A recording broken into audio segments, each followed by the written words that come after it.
Hmm.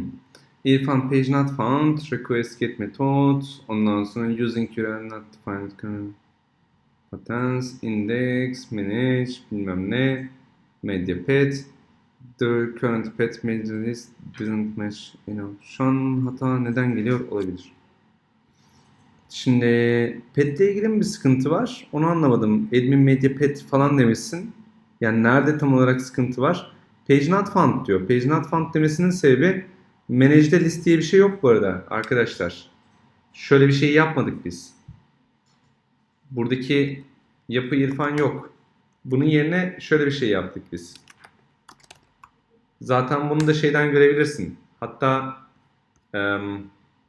şuradan bakacak olursan bu şekilde tam orijinal ismi. Bunu da nasıl görebilirsin? Ben onu şimdi yaptım. Deneme acaba yanlış yapıyor muyum diye. Nasıl yani? Tam olarak anlamadım ne sordun ama URLs kısmından da karuselin altındaki list diye burada gözüküyor. Heh, manage eklememişim diye yazmış. Peki. Evet, şimdi sorumu hatırlıyorsunuz. Bir de bu soruma yanıt verilmesi lazım. Yaklaşık 20 dakika boyunca çalıştınız, ettiniz falan filan. Ne oldu, ne bitti? 20 dakika da güzel süre ha.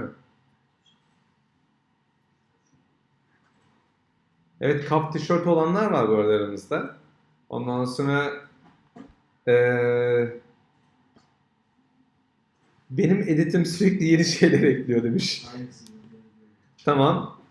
Şimdi buradaki olay ne biliyor musunuz arkadaşlar?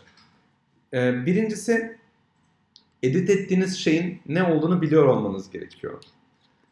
Bunun için ben yine şunu yapayım. Django Model Forms diyeyim. Ve burada Django Model Forms'tan sonra şurada instance yaratayım. Çünkü olayımız instance ile alakalı. Burada instance olarak vermiş. Instance ile ilgili başka ne vermiş? Ne vermiş? Ne vermiş? Bakalım. Hah. Burada diyor ki işte benim tam istediğim şey şu. Save metodu ile ilgili. Save metodu ile ilgili diyor ki git diyor A'yı diyor check diyor. A dediği şey ne? Şurayı bir alayım ilk önce. Şunu bir alayım. Bunu aldıktan sonra da şuradaki update'in altına gelelim. Views'e geliyorum ve page'in altındaki update'e geliyorum.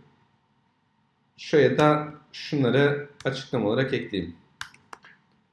Şimdi baktığınız zaman burada A diyor article diyor. Get de birlikte almış. Aslında şu bizim item dediğimiz yer. Buna ihtiyacımız yok. Yani bu item. Buraya kadar yapmışız. Sonra F diyor. Article ile birlikte request'teki postal bir de instance A diyor. Şimdi biz burada instance göndermiştik. Peki niye burada request ile birlikte postla alakalı bir şey söylüyor? Bu arada şunu da açayım ki Başak çok enteresan bir şey söylüyor aslında. Burada diyor ki aslında çok güzel, zekice bir şey söylemiş Başak. Benim de gelmek istediğim yer biraz da orası Başak açıkçası. Diyor ki ya Allah Allah bu kodlara bakıyorum ama aslında birbirine çok benziyorlar diyor. Aralarında çok ufacık bir fark var.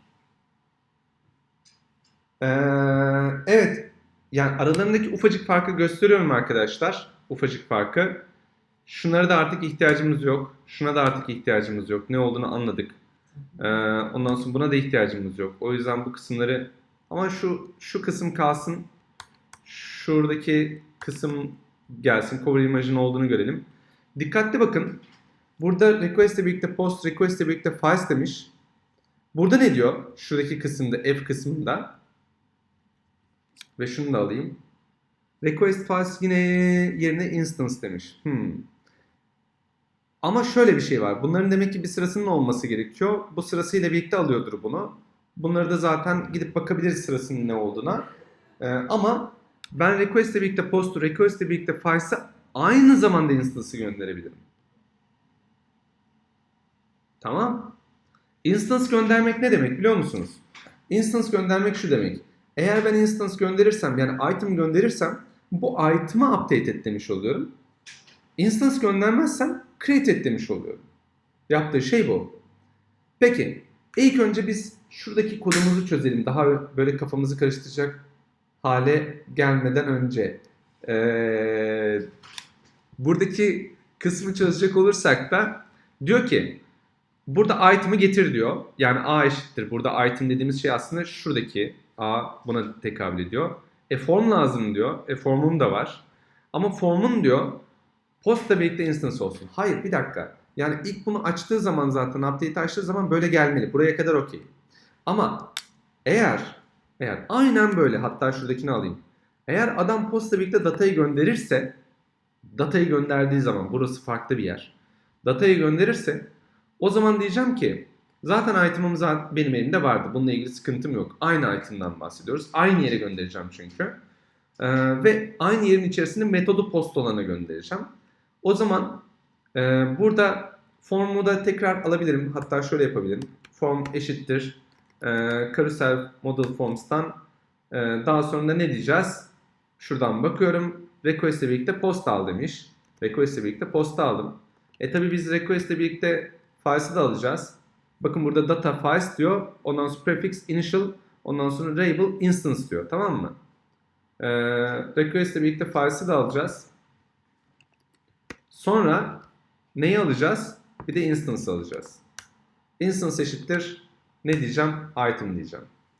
Ama burada instance eşittir item dedikten sonra instance'daki bilgiyi alıp ondan sonra yapacak mı? Yani olacak mı burada her şey? Formu da yaptı. Bundan sonra bitti mi? Başka bir şey eklemem gerekiyor mu sizce? Save demiş Hamit. Ya Hamit hemen de takip ediyorsun olayı. Dehşet. Ondan sonra if'in içerisine koysaydık item'ı demiş. Şimdi şöyle zaten carousel update aslında view'u çağırdığında, ilk view'u çağırdığında post yapmıyor arkadaşlar. İlk view'u çağırdığında kontekstin içerisine atıyorduk bunu. Dikkatli hatırlayacak olursanız ben formu diyorum ki git item'ı bul. Ondan sonra item bulduktan sonra bunu formun içerisine yaz ve ekrana göster diyorum. Ekrana göster demek için bunu yaptım. Şu yukarısı show. Tamam. Yani bu kısım sadece show için. Ama sadece göstermek yetmiyor. Bir de adam save butonuna basarsa, kaydet butonuna basarsa burada post işlemi gerçekleşiyor. Post işlemi gerçekleşirken de zaten yeniden buraya gelmişti adam PK ile birlikte. PK ile birlikte geldiği için biz buradan PK'nin datasını almıştık yukarıdan. O yüzden tekrar instance'ı yani item'ı tekrar çağırmama gerek kalmayacaktır. Burada Hamit de diyordu ki formu save et diyor. Bunu da yaparsak artık buradaki kısımların tamamını yapmış olduk aslında. Eğer her şey yolundaysa o zaman biz bu formu kaydedebilir hale geleceğiz. O zaman geri geliyorum. Ve geri geldikten sonra burada sayfamı yeniliyorum. Sayfamı yeniledikten sonra edit'e basıyorum. Yeni bir sekmede açtım. Ctrl Edit'e bastım. Sonra title 255 yerine sonuna 1 ekliyorum.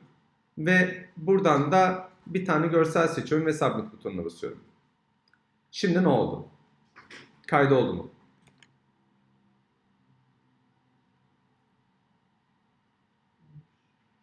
Olmuş mu? Peki. Buna geldim. Geldi. Buna geldim. Okay.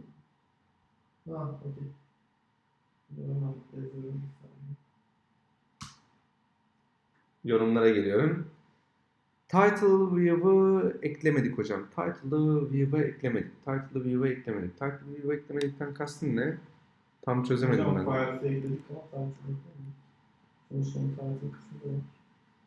Şöyle yapayım. Title burada 25 falan filan diye geliyor. Ne oldu? Şu anda gelmiş. Dikkatli bakın. Buradan şey oldu. Bunun sonuna title yeni eklenen diyorum. Hazır mısınız? Kaydet butonuna basıyorum. Kaydet butonuna bastım. Title eskisi geldi. Niye? Niye? Peki gerçekten kaydoldu mu, kaydolmadı mı? Kaydoldu. Kaydoldu diyor bana. Peki ne oldu?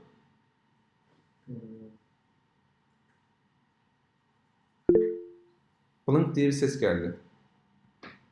Şimdi acaba ID başlangıcı 0 fakat programda birden başlıyor saymaya.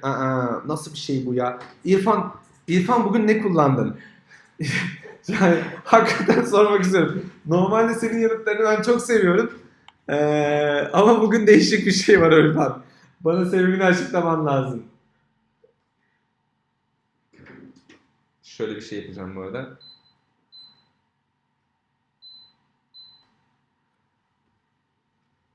Şimdi aynı konteksti gönderiyoruz. Hocam sıcakta tamam, sıcakta kalmış olabilirsin, gayet normal. Şimdi arkadaşlar o yüzden şimdi ne yazmış? Güven'in yazdığını aynı konteksti gönderiyoruz. O yüzden ilk çektiğimiz gibi geliyor. Aynen öyle. Yani dikkatli okuyacak olursak burada şöyle bir sıkıntı var. Şimdi item'ı bir kere çektik. Item'ı çektikten sonra burada instance olarak verdiğimizde item'ı aslında yaptığı şey şu. Burada PK'ini aldığı gibi düşünebilirsiniz. Yani PK'ini almadı aslında ama bunun kim olduğunu biliyor. Bunun kim olduğunu bildikten sonra bunu kaydetti. Hiçbir sıkıntı yok. Ama bu view'a geri döndüğünde halen bir önceki halinde olmasının sebebi, eğer her şey yolundaysa, hatta şöyle yapalım. Eğer form is validse güvenliğimizi de alalım. Ondan sonra formu save etsin. Bir şey daha yapsın burada.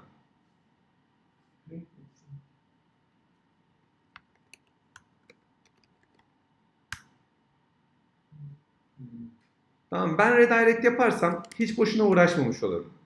Return redirect. Nereye? Liste gönderebiliriz dedi. Harika. O zaman şöyle yapalım. Karusel liste diyorum. Tek yazdığım şey bu. Bunu yazdığımda bakalım ne olacak.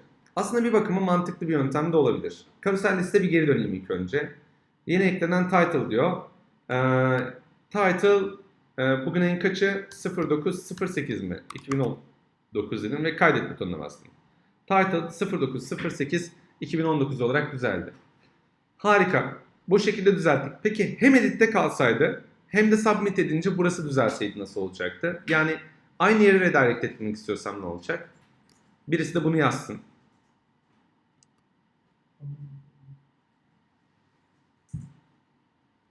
Şunu da kapatayım. Buraya aynı yere, yani kendisine yapacaksam ne olacak?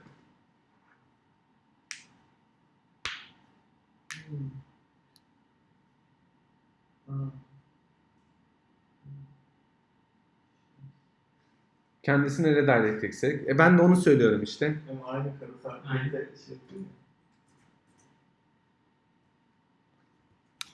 Yani şöyle mi düşünüyorsunuz? Bunu yazmasak olur mu diye mi düşünüyorsunuz?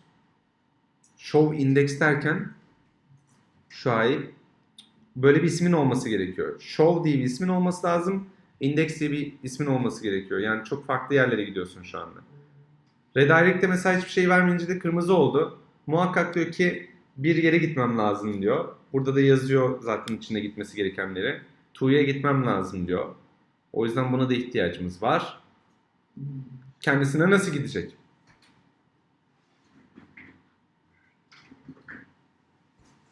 Yukarıdaki aslında cevabı söylüyor arkadaşlar. Yukarıdaki cevabı söylediğine göre Güven yazmış. Şükürler olsun. Buradan aldım. Ondan sonra yapıştırdım. Tabii ki başında return var. Unutmayın bunu. Yapıştırdım. Okey mi şu anda? Kaydettim. Kaydettikten sonra sayfayı tekrar açıyorum. Dikkatli izleyin lütfen burayı. Sayfayı açtım. Editledim bu arada. Tekrar hatta şeye döneyim. Karusel liste döneyim. Tekrar edit butonuna basayım. Ondan sonra tray 2 yazıyorum buna. Ve submit butonuna basacağım. Hazır mısınız? Submit butonuna basıyorum ve bastım.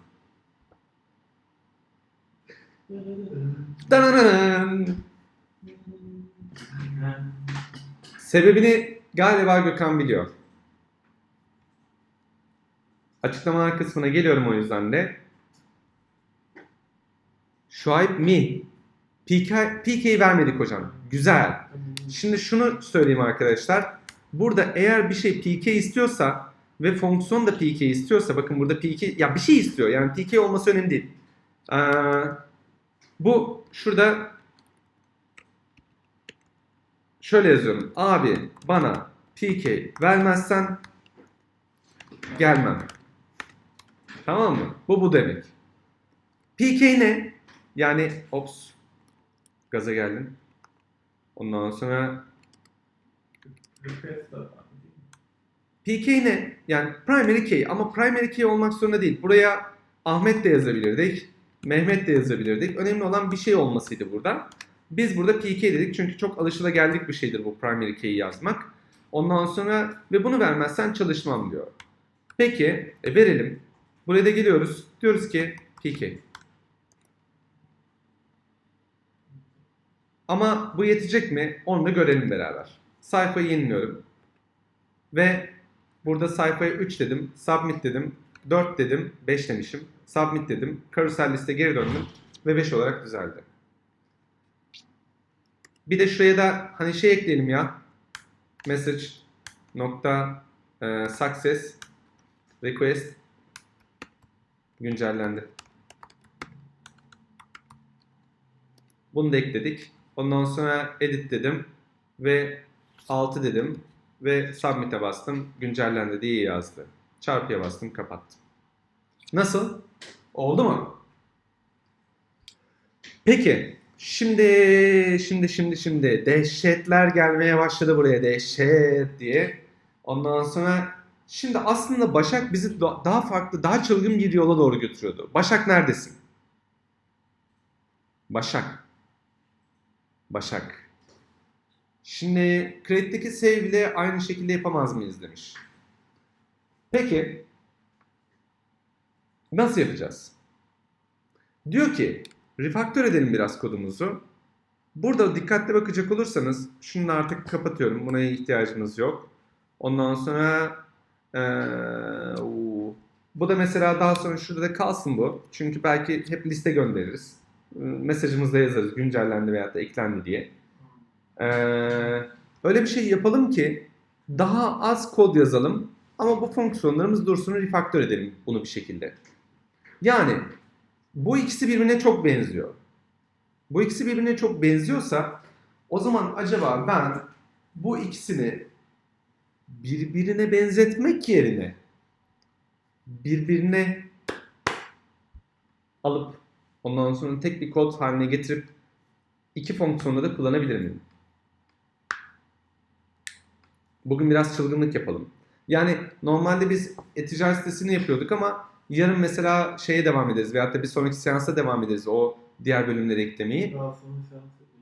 Yok cumartesi günü seansımız var. Bundan sonra bir seansımız var. Bir seans daha var bu seanstan sonra. Bir de cumartesi günü 5 saatlik çalışmamız var. Tamam. Evet. Şimdi öyle bir şey yapalım ki bu iki tane kodu refaktör edelim. Yani ikisi birlikte tek olsunlar. Niye bu kadar uğraşıyoruz ki? Update'de, create'de birbirine çok benziyor. Arasındaki fark ne? Şu.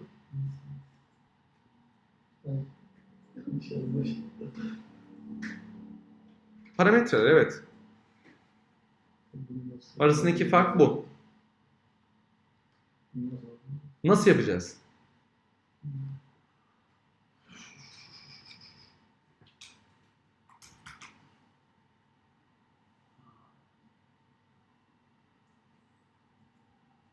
Nasıl olacak bu iş? O zaman PK none dersek olur mu hocam demiş. Özge süpersin. Aynen öyle. Yani burada sonuçta baktığınız zaman instance'ta PK varsa vardır, yoksa yoktur. O yüzden de biz PK'nin olup olmadığına bakıp yapabiliriz. Yani yeni bir tane fonksiyon da açabiliriz. Öyle de deneyebiliriz bu olayı. Bu yeni bir tane fonksiyon bize şunu verir. Sadece datayı verir, tamam mı? Yani buradaki formu verir ve form validse ondan sonra biz tekrar göndeririz. Form validse formu tekrar alabiliriz. Mesela böyle bir şey deneyebiliriz. Böylelikle iki tarafa birden aynı şeyi yazmak zorunda kalmayabiliriz. Onun dışında zaten instance'ı biz gönderebiliriz. Yani şöyle bir şey yapalım. Şu carousel update kalsın elimizde. Biraz deneme yapalım. Bir tane fonksiyonumuz olsun. Form save olsun mesela bunun ismi. Veyahut da carousel form save olsun. Ve burada ne istiyoruz? Birincisi istediğimiz şey request olsun. İkinci istediğimiz şey de instance olsun. Bu da none olsun. Okey. Bu instance'da bir şekilde gitsin ve form olarak bize geri dönsün. Yani return, şurada form diyelim. Ve form kısmına da eşittir carousel model form, ondan sonra instance eşittir instance diyelim. Burada kalsın. Bunu yazdık. Sonra da return form diyelim. Sadece bu çalışsın bakalım. Şimdi buradan da geliyorum. Buna diyorum ki artık context, pardon, carousel form save. Form diyelim buna ya. Şurada form olsun, save olmasın. Daha sonra zaten bu her şeyi tek başına yapsın. Form, request ve instance. Instance ne peki? Item. Oldu mu burası? Çalışacak mı bu şekilde?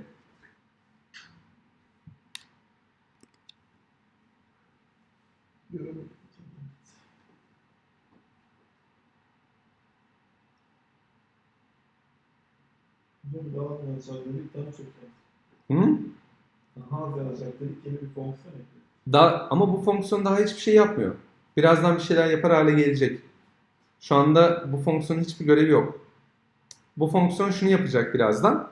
Birincisi form'u burada return ediyoruz.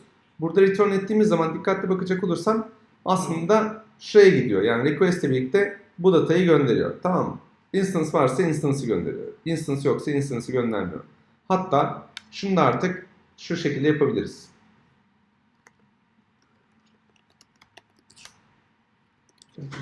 Okey. Hatta bunu da göndermek zorunda değiliz.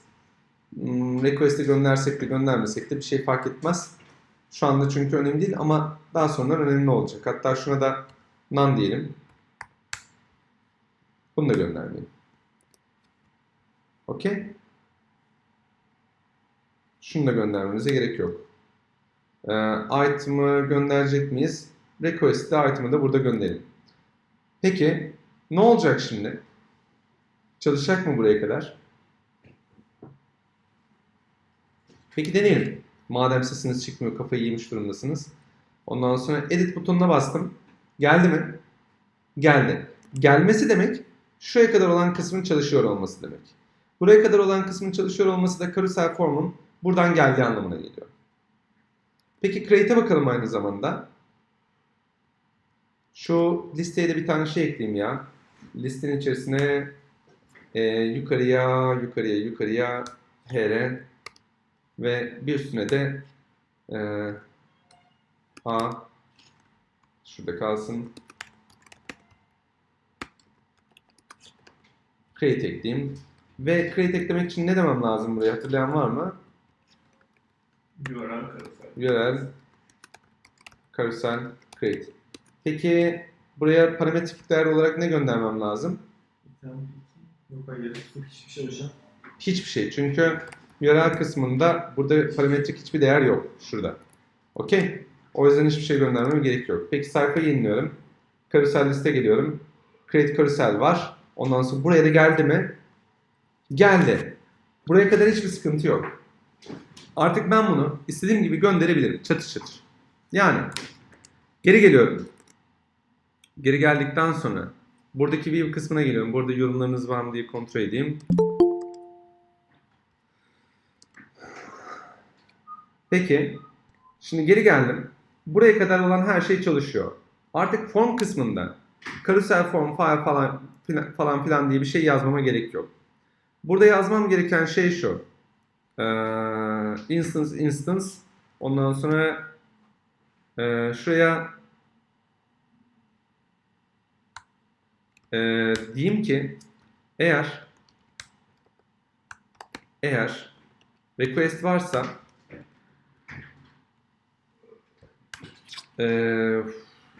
ne diyelim? Şunu böyle olsun ve başına da request yazamadım.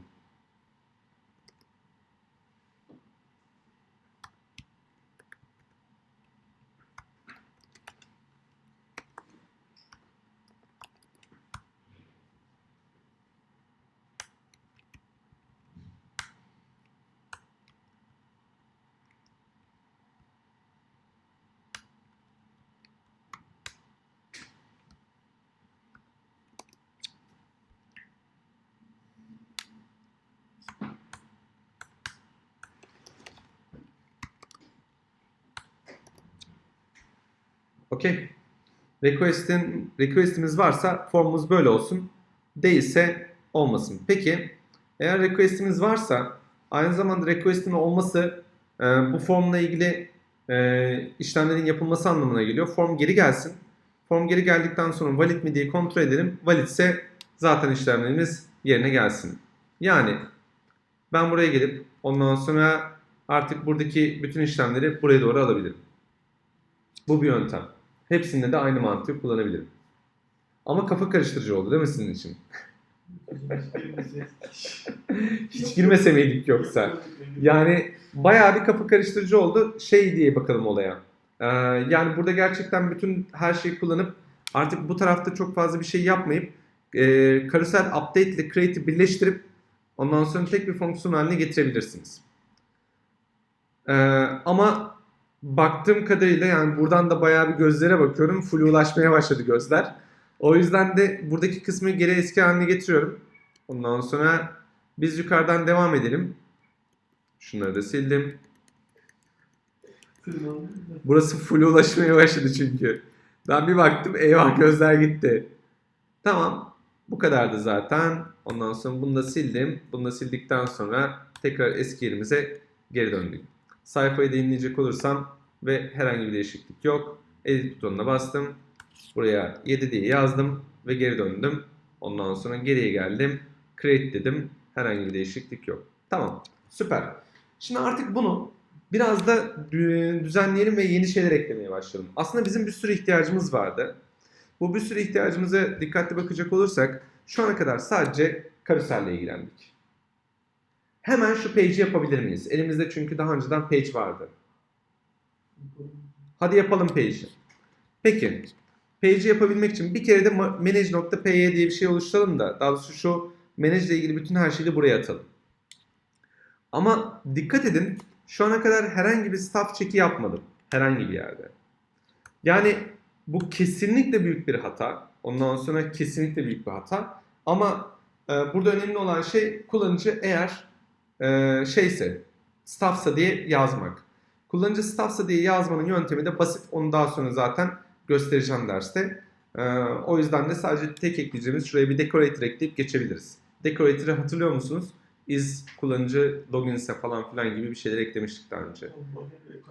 Evet, login required falan filan yapmıştık. Bir sürü yöntem var. Bu tarz checkleri yapabiliriz. Şimdi bu tarafa geri geldim ve dedim ki bir tane listem olsun. Listemde manage olsun. Manage list olsun. Ve request dedim. Ve request dedikten sonra da hemen burada bir kontekstim olsun. Çünkü unutuyorum ileride oluşturmayı. Bu bir dictionary'dir. Buraya niye dict yazdığımda süslü parantezler koymadım? Çünkü okunabilirliği kolay olsun diye. Her zaman bunu söylüyorum.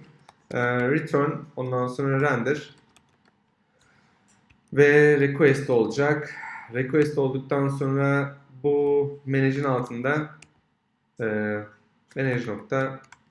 manage yazabilirsem p'ye yazacaktım ya. HTML olsun ve buraya da context gitsin. Tamam. Ve bu dosyayı da oluşturalım. Kontrol ile birlikte B'ye bastım. Veyahut da command ile birlikte B'ye. Ondan sonra sol taraftan templates'ten manage'in altından new file dedim. Ve new file dedikten sonra manage.html diye bir şey oluşturdum. Manage.html oluşturunca aslında şuradaki yapıya benzer bir yapım olacak. O yüzden bunu yapıştırdım ama şuradaki listelerimin hiçbirisi olmayacak. Onları da siliyorum. Onun yerine şunu yapacağım. Sadece ileride işte carousel create veyahut da carousel create değil de carousel liste gitmesi lazım bunun. Bu karusel liste gitsin. Böylelikle. Hocam çok hızlısınız. Uyarısı geldi. Şu an bu kadar bir şey mi? Tamam. Geri geliyorum o zaman. 1. Views'a geldim. Views'a geldikten sonra burada Manage List diye bir şey oluşturdum. Şuradan da yorumlara da geleyim. Hocam çok hızlısınız diye yazmış. Evet, Hamit demiş ki login required demiş. Buradaki daha önceki kısmı oluşturmuş. Bu bir decorator arkadaşlar, Hamit'in yazdığı. Bu decorator'ı login required değil de staff required gibi şeyler var. O tarz şeyler kullanabiliyoruz. Şimdi View'da yazdığım şey bu kadardı arkadaşlar. İlk önce bunu yazın.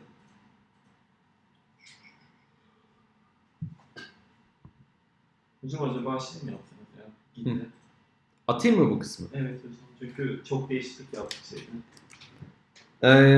Git'le birlikte atıyorum. Almak isteyenler alsın. Elle yazmak isteyenler elle yazsın. Ben o yüzden Git'le birlikte atmak için buradan geldim. PVD diyeyim. Ondan sonra git status diyelim. Kontrol edelim. Git add nokta git commit eksi m. Ne yaptık? Manage view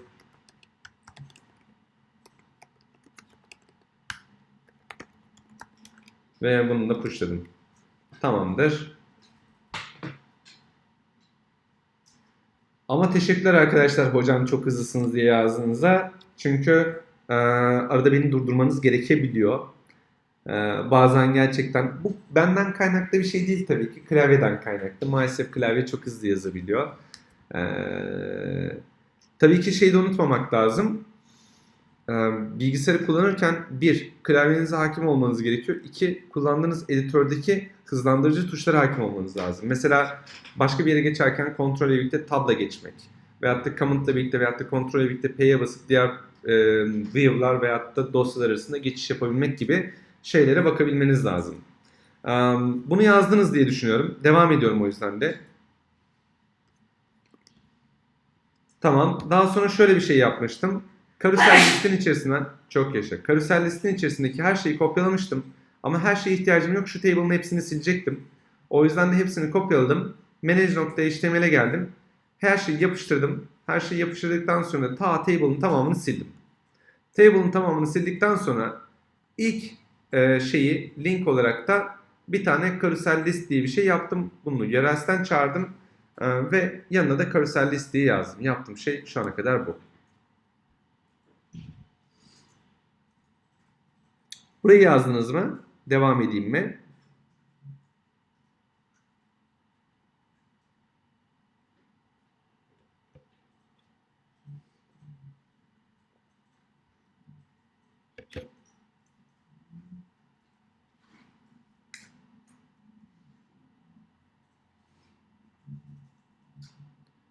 Süpersiniz arkadaşlar.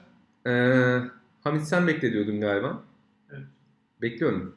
Tamam. Haber verirsin.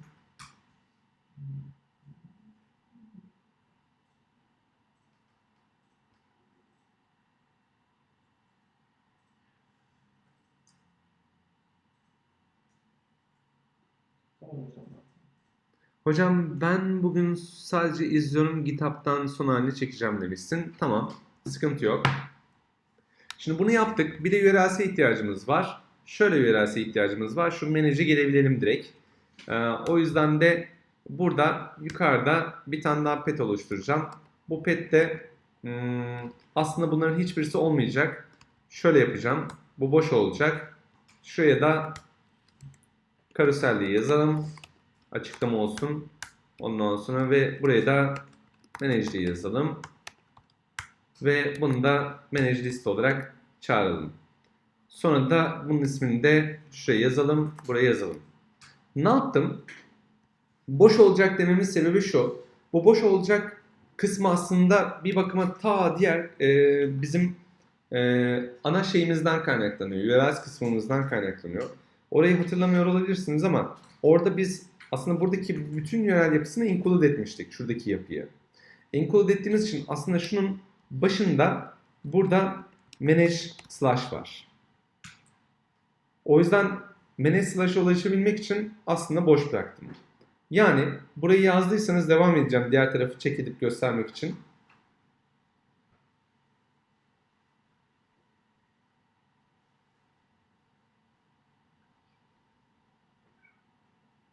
Diğer tarafa geçeyim mi? Check etmek için burayı yazdınız mı? Bekle diyen var mı?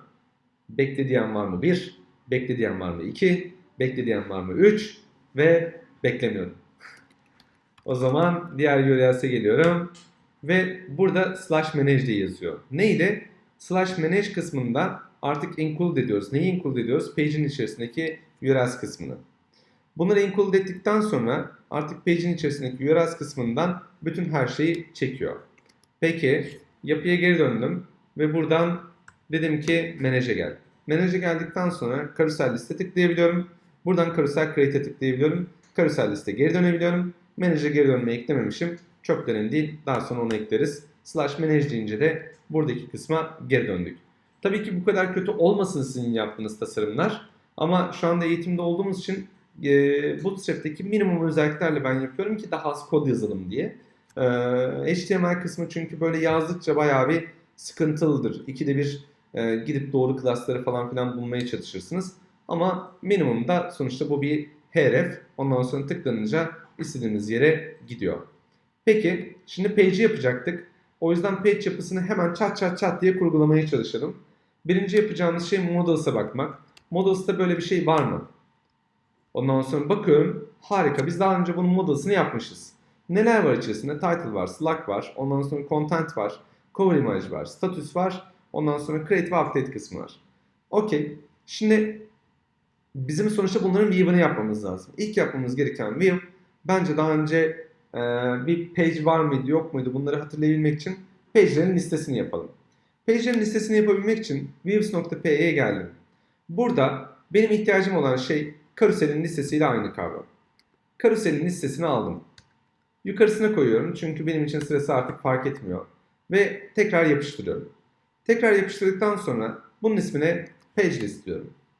Daha sonra bunun context kısmında items diyebiliriz arkadaşlar. Çünkü ikide bir saçma saçma bir şeyler yazmak zorunda değiliz. Yani for item, in items deyip ikide bir çağırabiliriz. Bu da page olacak sonuçta.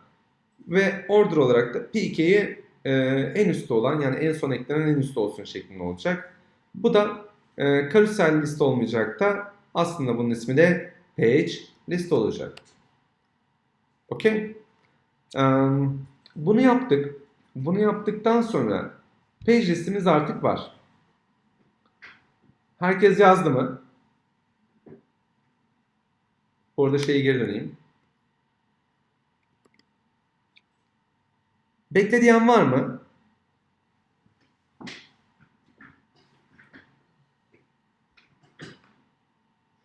Bu arada dikkat ettiyseniz bir tanesinin create update'ini ve geri kalan her şeyini yaptım.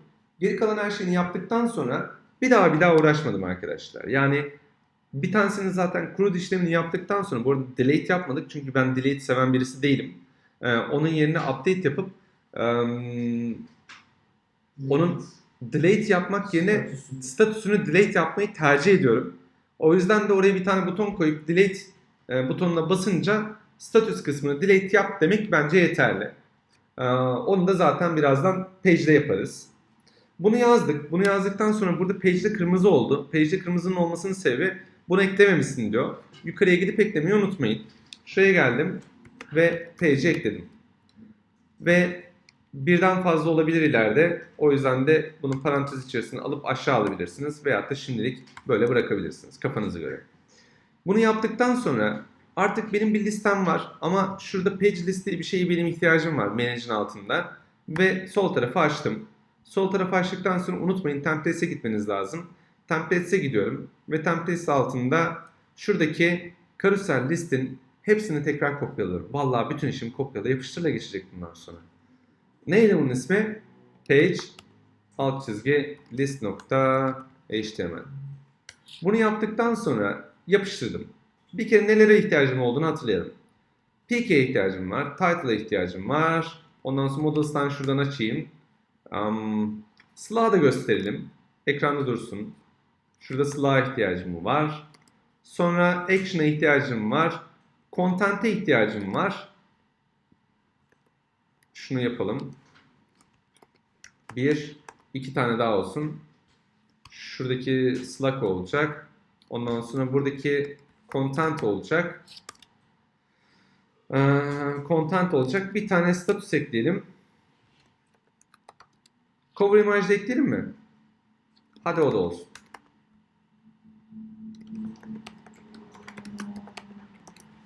Okey. 1, 2, 3, 4, 5, 6, 7 tane bizim burada özelliğimiz var. Altta da o zaman benim 7 tane özelliğe ihtiyacım var. Şurada TD'lerden 7 tane ihtiyacım var.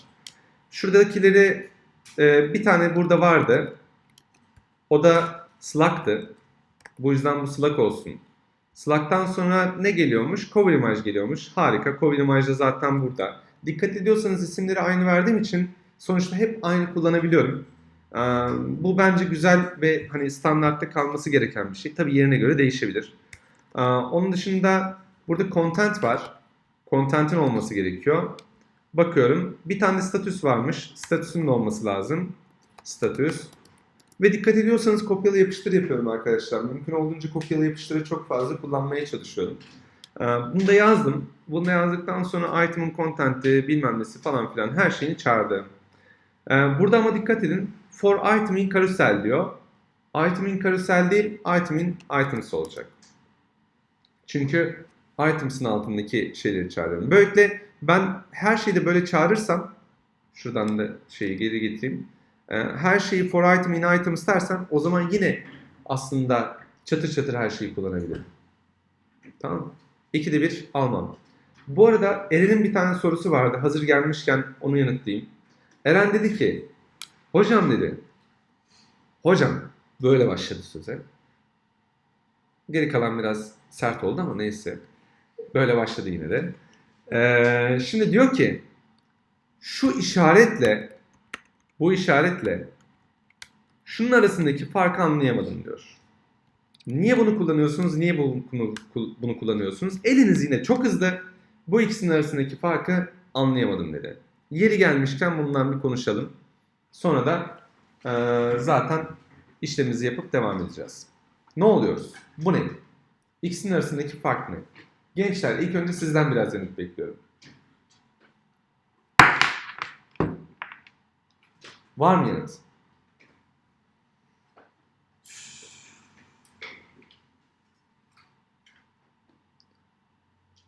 Bunlar dataseti seçmek için demiş Şuayb.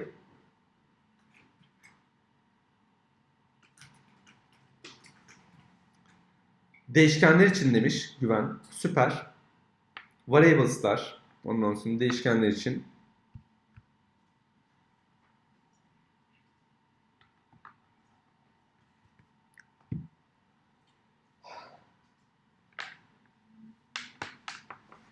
Başka? Hocam kontekste veri yollamak için loop'lar, condition'lar için demiş. Güzel. Bence açıklama gerçekten Güven'in dediği gibi. Yani birincisi şunu hatırlayacak olursanız aslında bu gönderdiğimiz data için. İçeride gönderdiğimiz datayı bu şekilde kullanıyoruz. Mesela ben buraya items yazarsam çünkü kontekstle birlikte şuradaki views hatırlayacak olursak burada items diye bir şey gönderiyordum. Items'ı kullanabilmek için şunu yazabilirim. Ama items aynı zamanda bir listeydi. Bu liste olduğu için bunu for'la döndürebilirim. For'la döndürebilmek için de bu fonksiyonu kullanabilmek için template'in içerisinde bu şekilde süslü parantez ve yüzdeyi kullanmam lazım. Ve Özgün de dediği gibi condition'lar için kullanıyoruz. Yani if veyahut da for gibi yapıları kullanmak için, Django templates yapılarını kullanmak için bunu kullanmamız gerekiyor. Bu ise datayı kullanmak için. Yani data setini eğer çağıracaksak biz 2 tane süslü parantez kullanıyoruz. Bu arada mesela Vue işte tek süslü parantez kullanıyor. Django 2 süslü parantez kullanıyor gibi birbirine benzer bir sürü yapı görürsünüz. Birçok template de bunu kullanır açıkçası arkadaşlar. Sadece Django kullanmıyor. O yüzden de bir sürü template'te bunu kullanabilirsiniz. Peki gerçekten bizim bu işimiz oldu mu? Ara vermeden önce şuna bakalım. Burayı yazdık. Bir de URL'si yazmamız lazım. URL'de şuradaki buraya değil. Bundan sonra URL'e geleyim. Neye? Page'in URL'sine geliyorum. Burada bir tane de page ile ilgili yapalım. Page. Ondan sonra page ne var? Listemiz var. Ve buraya da şunun gibi alfabetik sırayla da gidebilirsiniz kafanıza göre. Şunu aldım. ve altını da koydum. Ve bunu da şöyle kapatayım ki daha rahat olsun. Page list ve page list dedim ismine. Daha sonradan da burasını da page olarak düzelttim. Bunu yaptıktan sonra manage'in altında da hadi şuna da bir tane de link verelim. Buraya geldim. TR dedim tekrar. Ve bu neydi? Page listti. Ve burası da page list olsun. Ve yapıyı da tekrar açtığımız zaman burada page list var. Her şey yolundaysa bütün sayfaları da buradan görebiliyoruz. Okey. Neler yaptık? Şuradaki URL'si kaçırmış olabilirsiniz. Şuradaki URL'de de ben burada Enter'a basıyorum. Ve diyorum ki burası carousel'dir. Ondan sonra burası da page ile ilgilidir diye yazarım genellikle. Çünkü elimden geldiği kadar bunları ayrı ayrı gösteririm. Çünkü listenin içerisinde istediğimiz gibi açıklama yazabiliyoruz. Açıklama yazabildiğimiz için de ben açıklama yazmayı tercih ediyorum. Daha okunaklı olduğu için. Ama siz bence tercih etmeyin. Çünkü okunaklılık sadece hocalar için geçerlidir. Yani mesajımı aldınız diye düşünüyorum. Ondan sonra boşlukları bırakmayın. Ondan sonra herhangi bir şey yazmayın. Ki şey olsun, okunamaz halde olsun kodunuz. O zaman